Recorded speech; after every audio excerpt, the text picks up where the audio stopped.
saudara yang ada di Indonesia ini. Kita mulai dari yang pertama. Kita semua sama tahu ada kelompok yang begitu ngotot menuntut pencabutan TAP MPRS nomor 25 tahun 1966. Kalau TAP MPRS ini dicabut, yang diuntungkan adalah keluarga besar PKI.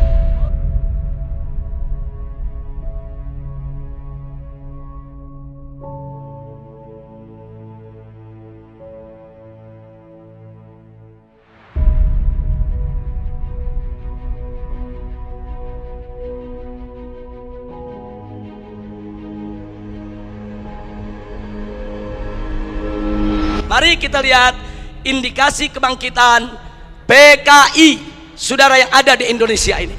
Kita mulai dari yang pertama.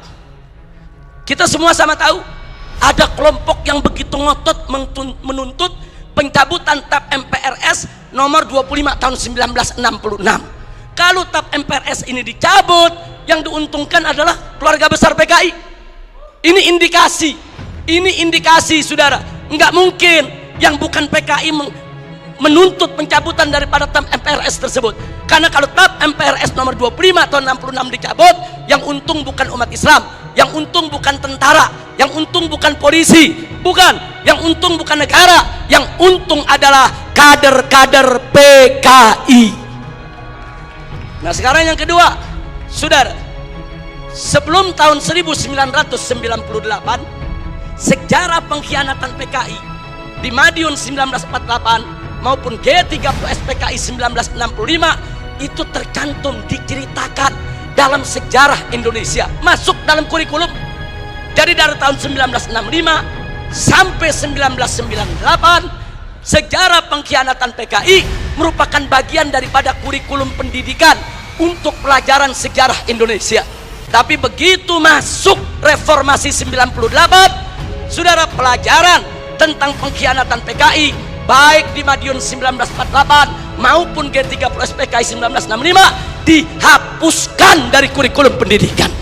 Saya bertanya-tanya, siapa ini manusia yang punya kekuatan bisa menghapus materi pengkhianatan PKI dari kurikulum? Ini bukan seorang biasa, saudara. Dia punya kekuatan politik, dia punya kekuatan ekonomi, dia punya kekuatan sosial. Kalau hanya rakyat jelata biasa, nggak mungkin dia bisa menghapus daripada pelajaran pengkhianatan PKI dari kurikulum pendidikan Indonesia, saudara. Dan dampaknya serius. Sejak tahun 98 sampai hari ini, saudara, apa yang terjadi? Yuk mari kita lihat, saudara. Anak-anak SD, SMP, SMA yang di tahun 98, saudara, baru mulai mencicipi sekolah, mereka nggak dapat lagi pelajaran tentang pengkhianatan PKI. Jadi dari tahun 98 sampai hari ini, generasi muda kita yang umurnya sekitar 25 sampai 27 tahun, mereka nggak tahu apa dan bagaimana PKI, saudara. Saudara, ini kurikulum ini penting. Kurikulum ini membentuk daripada ideologi bangsa. Kurikulum ini membentuk pemikiran filsafat bangsa. Kalau sudah dihapuskan dari kurikulum, jangan kaget kalau anak-anak muda kita saat ini umur 20-an, saudara, 25 atau 27 ke bawah, tidak ada yang tahu PKI. Bahkan mereka merasa bangga pakai kaos dengan gambar Palu Arit karena ketidaktahuan mereka, saudara. Sebelum tahun 98, saudara, televisi nasional khususnya TVRI setiap tanggal 30 September selalu memutar ulang film tentang pengkhianatan G30S PKI.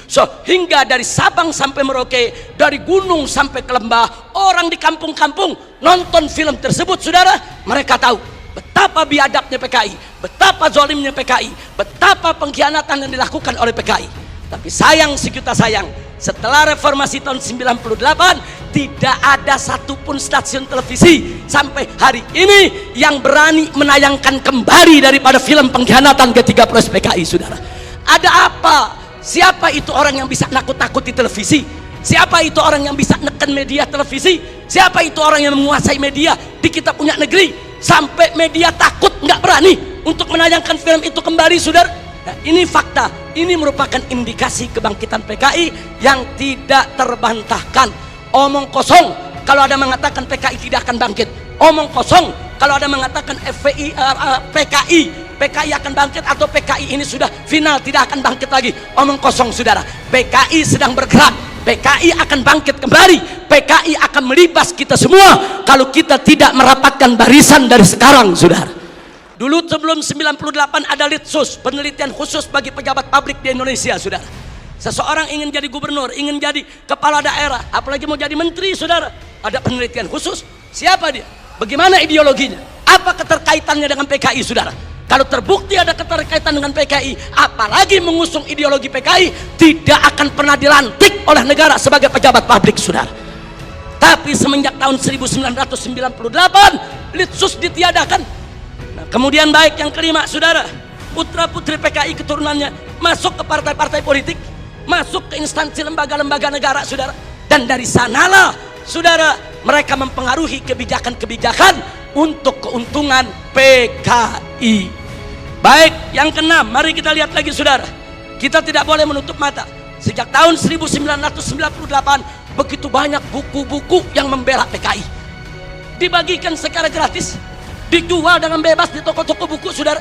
Pemerintah kita nggak mampu untuk melakukan tindakan apapun. Real, fakta saudara. Bahkan ada satu anggota dewan, pimpinan satu komisi di DPR RI saudara, begitu bangga mengarang buku mengatakan dengan judul "Aku Bangga Jadi Anak PKI". Enggak sampai di situ, bahkan dia karang buku lagi dengan judul "Anak PKI Masuk Parlemen", seolah-olah dia ingin meledek semua yang anti PKI. Manusia-manusia Indonesia yang anti PKI, ada urusan apa dengan kalian? Aku bangga jadi anak PKI.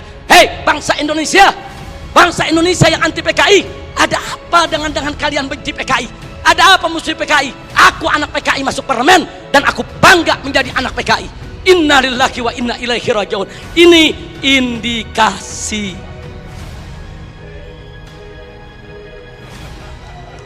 Yang ngomong yang sebelah sana. Mari kita lihat yang nomor 7 saudara, adanya usulan RUU KKR, Komisi Kebenaran dan Rekonsiliasi. Ini juga tidak lepas dari peran-peran untuk kepentingan PKI. Kemudian yang ke-8, bagaimana Komnas HAM, luar biasa saudara. Berikut LSM liberal yang menjadi LSM komprador saudara, yang bersuara untuk kepentingan asing, juga mereka semua bersuara untuk membela PKI. Yang ke-9, maaf saudara, ya ada bantuan Cina kepada Indonesia, berikut kompensasinya. Saya tidak campur urusan ekonomi negeri ini saudara, tapi kalau sudah bantuan dari negara komunis Cina ke Indonesia dengan kompensasi tenaga kerja yang masuk Indonesia, wajib untuk diwaspadai saudara. Nah kemudian jangan lupa yang ke-10 saudara, ada beberapa parpol, bukan satu, yang terang-terangan mengirim kader-kadernya ke Republik Rakyat Cina untuk ikut pendidikan politik. Mereka dididik oleh Partai Komunis Cina saudara. Ada apa? Ya itu hak partai tersebut, itu hak pribadinya, saya tidak ikut campur. Tapi saya sebagai bangsa Indonesia punya hak untuk mewaspadai partai-partai yang menjalin kerjasama dengan Partai Komunis Cina saudara. Yang ke-11, di mana-mana ada seminar, ada temu kangen saudara. Di mana-mana ada temu kangen PKI, seminar PKI saudara. Sementara saudara dari pihak aparat keamanan setengah hati untuk membubarkan mereka saudara.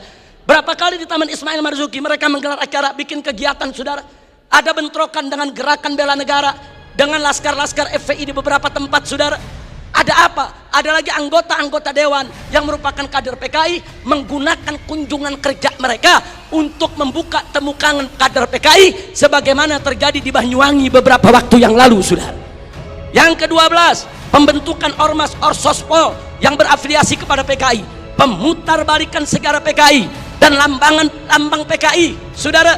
Saat ini di kalangan selebritis KUH muda, dan maaf sampai Menko Polhukam, maaf harus saya sampaikan saudara, begitu kami protes adanya kaos-kaos berlogo PKI, Pak Menko mengatakan saudara, tentara dan polisi tidak usah over, jangan berlebihan. Jangan kalau ada logo PKI dianggap PKI. Ini kan cuma tren anak muda. Logo PKI itu termasuk sosialisasi lambang PKI. Itu dilarang saudara oleh TAP MPRS nomor 25 tahun 66, dilarang juga oleh Undang-Undang nomor 7 tahun 1927 tahun 99, dilarang juga oleh TAP MPR RI nomor 1 tahun 2003, dan dilarang oleh KUHP pasal 107 A, B, C, dan D serta E, saudara. Nggak bisa. Kalau itu sudah masuk larangan, seorang Menko Polhukam tidak berhak melindungi logo Palu Arit hanya dengan alasan itu adalah tren kaula muda, saudara. Takbir, Allahu Akbar, merdeka.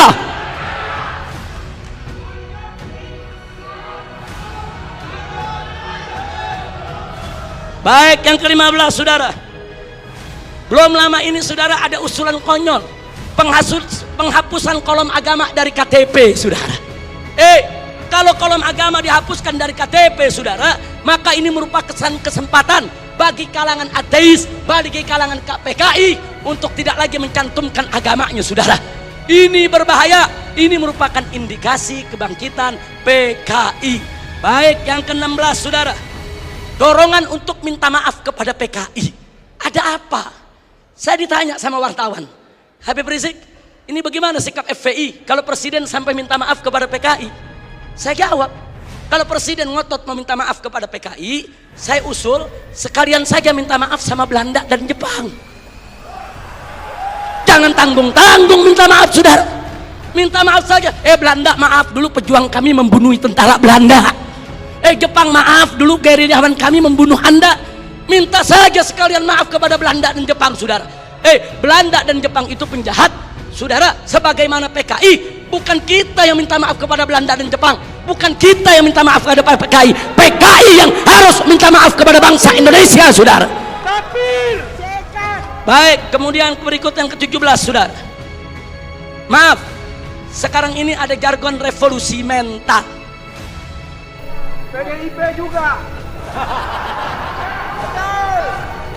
Kalau yang dimaksud revolusi mental adalah revolusi akhlak, revolusi moral, revolusi budi pekerti, dari tidak baik menjadi baik, tentu kami dari FPI akan sangat-sangat mendukung. Tapi kalau yang dimaksud revolusi mental adalah membebaskan jiwa dari ikatan agama, membebaskan jiwa daripada aturan hukum Tuhan, sebagaimana yang pernah disuarakan oleh Karl Marx, sebagaimana di tahun 50-an pernah dikampanyekan oleh PKI. Ini jargon PKI dulu, saudara. Nah, kalau itu yang dimaksud, kami menolak istilah revolusi mental kalau hanya memberikan kesempatan kepada PKI untuk bangkit, ya kawan. 19, saudara. Saat ini di beberapa karnaval, bagaimana tokoh-tokoh PKI, saudara, seperti Aidit, seperti Nyoto, saudara, itu dibawa-bawa, diusung-usung. Bahkan dalam karnaval peringatan HUT RI di Madura, saudara, di Sumatera Barat, kemudian di Jawa Timur. Ada apa kalau ini bukan indikasi kebangkitan mereka? Dan yang ke-19, saudara, maaf, beberapa waktu yang lalu juga ada simposium di Arya Duta, saudara. Ya, tujuan pemerintah baik, dimonopoli oleh pemerintah, bagus tujuannya, saudara. Tapi sayang sejuta sayang, saudara, ternyata simposium tersebut, saudara, hanya menguntungkan kader-kader PKI ketimbang kader-kader bangsa Indonesia sendiri, saudara. Nah, karena itu, saudara, yang terakhir, yang ke-20, saudara. Ada jenderal PKI. Yang terakhir, saya sedih, kecewa bercampur marah begitu saya saksikan di ELC, saudara, Indonesia Lawyer Club, di salah satu sebuah stasiun televisi, saudara, ada tokoh yang mengatakan kalau PKI itu hanya korban. Kalau PKI itu korban, penjahatnya siapa? Kalau PKI korban, berarti penjahatnya NU, penjahatnya Banser, penjahatnya Masumi, penjahatnya tentara, penjahatnya Polri, penjahatnya negara, saudara. Nah, maka itu, saudara, ya kalau korbannya PKI, berarti penjahatnya Nahdlatul Ulama NU, berarti penjahatnya Muhammadiyah. Enaknya, saudara, umat Islam ini dianggap semua sebagai pelaku kejahatan. Ini kita tidak terima. Kepadang Persatuan, kalau ingin simpatik kepada PKI itu urusanmu, tapi jangan coba-coba mengatakan mereka korban. Itu akan menyinggung perasaan jutaan umat Islam di Indonesia. Baik saudara, saya di sini tidak mau sebentar karena waktu sudah sebentar. Implikasi saya lewatkan dulu. Usulan FPI untuk simposium ini. Ayo kita kembali kepada Pancasila dan Undang-Undang Dasar 1945 yang asli, yang dijiwai Piagam Jakarta sebagaimana amanat Dekret Presiden 5 Juli tahun 1959. Takbir, merdeka. Yang kedua, tolak segala perbuatan dan pemahaman ideologi yang bertentangan dengan nilai luhur ketuhanan yang Maha Esa sebagai jiwa daripada Pancasila. Apapun ideologi, pemahaman dan perbuatan yang bertentangan dengan nilai luhur ketuhanan yang Maha Esa harus kita tolak saudara, termasuk pemahaman PKI, komunisme, ateisme, kemudian Leninisme, Marxisme, termasuk segala kemungkaran dan kemaksiatan yang bisa mengundang kemurkaan Allah sehingga bisa terjadi yaitu malapetaka dan musibah di negeri kita.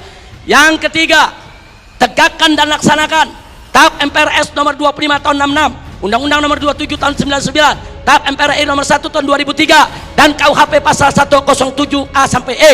Karena itu kita serukan TNI dan Polri jangan pernah ragu. Anda semua punya payung hukum untuk menindak, menutup, membubarkan setiap kegiatan PKI di seluruh wilayah NKRI ini saudara. Kemudian yang keempat, ada 5 poin saudara. Tolak formalisasi rekonsiliasi dengan PKI. Saudara, saya punya cerita.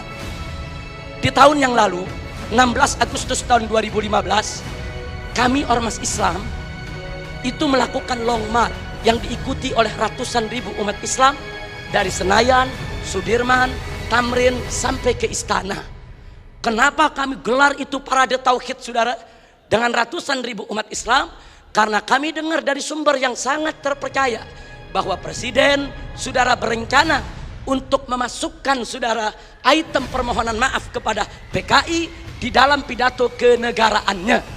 Kita melakukan demo-demo kecil dan puncaknya yaitu tanggal 16 Agustus 2015 saudara. Nah lalu apa saudara? Di situ umat Islam sepakat kalau Presiden Jokowi tetap ngotot meminta maaf kepada PKI atas nama negara, kami akan serukan umat Islam saudara dan seluruh bangsa Indonesia dari Sabang sampai Merauke, kita turun ke jalan lengserkan siapapun presiden yang membela PKI saudara. Takbir, merdeka. Nah kenapa kami tolak formalisasi rekonsiliasi dengan PKI? Karena akan membuka luka lama sejarah dan bisa membuka pintu fitnah yang berbahaya. Yang ingin saya berbagi cerita, saya diundang oleh Menko Polhukam di rumahnya. Kami diajak dialog soal PKI. Saya tanyakan langsung kepada beliau, apa betul Presiden tetap akan minta maaf kepada PKI? Beliau saat itu memberikan jaminan, Habib, Presiden tidak akan minta maaf kepada PKI. Kalau sampai saya menyetujui itu, beliau tunjuk pengawalnya di sebelah Kopassus. Ini anak buah saya Kopassus akan tembak kepala saya. Nah, terus saya tanya lagi, saudara kepada beliau, baik, tapi saya dengar Anda dapat tugas khusus dari Presiden untuk mencari formulasi rekonsiliasi nasional berkaitan dengan PKI. Nah, beliau jawab betul. Jadi beliau tidak menafi saudara, betul. Saya dapat tugas bagaimana mencari formulasi rekonsiliasi kita dengan PKI. Baik, saya tanya, itu maksud rekonsiliasi itu apa Pak? Tujuannya apa? Apa tujuannya? Oh dikatakan supaya tidak ada dendam di antara kita, supaya kita hidup damai. Oh kita tolak saudara, tidak perlu rekonsiliasi yang formal. Sebab saudara, rekonsiliasi secara alami telah berjalan di tengah masyarakat antara PKI dengan bangsa Indonesia saudara. Artinya hari ini seluruh kader-kader PKI, keturunan PKI sudah mendapatkan hak sosialnya, hak sipilnya, hak budayanya, hak politiknya, hak ekonominya. Mereka minta apa lagi? Mereka jadi pejabat bisa, jadi pengusaha bisa. Mereka udah nggak diganggu oleh umat Islam saudara. Itu rekonsiliasi alami saudara. Tinggal kita minta kepada keturunan PKI tersebut, silakan kalian berkarya, silakan kalian ini berkarir, silakan kalian berjuang untuk bangsa ini. Tapi satu syarat, kami tidak akan ganggu kalian jadi pejabat, jadi bisnismen, jadi pengusaha. Tidak. Tapi syarat, jangan lagi bangkitkan ideologi komunis, jangan lagi bangkitkan partai komunis di Indonesia. Nah, tapi sekarang mereka minta lebih. Mereka minta partai komunis dipulihkan kembali. Dan lebih kurang ajarnya lagi, saudara, mereka minta negara minta maaf kepada mereka. Ini rekonsiliasi macam apa? Maka itu rekonsiliasi yang diformalisasi oleh pemerintah, saya khawatir ini akan membuka luka lama sejarah, dan ini bisa membuka fitnah yang sangat berbahaya, saudara.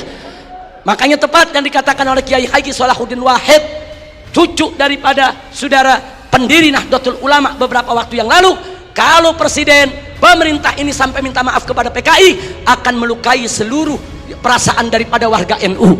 Dan saudara, lebih telak lagi yang disampaikan oleh anggota Dewan Pertimbangan Presiden, yaitu Kiai Haji Hasim Muzadi. Beliau sampaikan langsung kepada Bapak Presiden, kalau Bapak minta maaf kepada PKI, bukan hanya NU yang terlukai, seluruh umat Islam bangsa ini akan terlukai. Ini bahaya. Ini negeri udah damai, udah tenang, kita nggak ribut-ribut lagi soal PKI, saudara.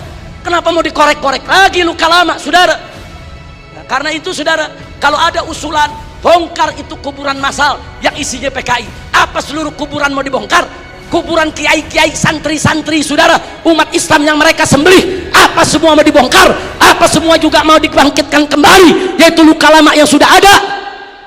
Ini pertimbangan tidak rasional, saudara. Karena itu kami dari FPI menolak formalisasi rekonsiliasi dengan alasan apapun, saudara. Tapi kami menerima kader-kader keturunan PKI saat ini dikembalikan hak sosialnya, hak ekonominya, hak politiknya, saudara. Kita terima, mereka bangsa kita, mereka saudara kita. Silakan hidup bersaudara berdampingan dengan kita, dan mereka harus tunduk kepada Pancasila, jangan lagi menghidupkan daripada komunisme. Sebagai penutup yang kelima, saudara, saya ajak semua yang ada di sini untuk menyerukan jihad konstitusional secara nasional melawan semua gerakan komunis dan neolib untuk selamatkan keutuhan negara kesatuan Republik Indonesia, saudara. Takbir, Allahu Akbar, merdeka. Itu saja yang bisa saya sampaikan. Hadani Allah wa iyyakum ila siratal mustaqim. Wassalamualaikum warahmatullahi wabarakatuh.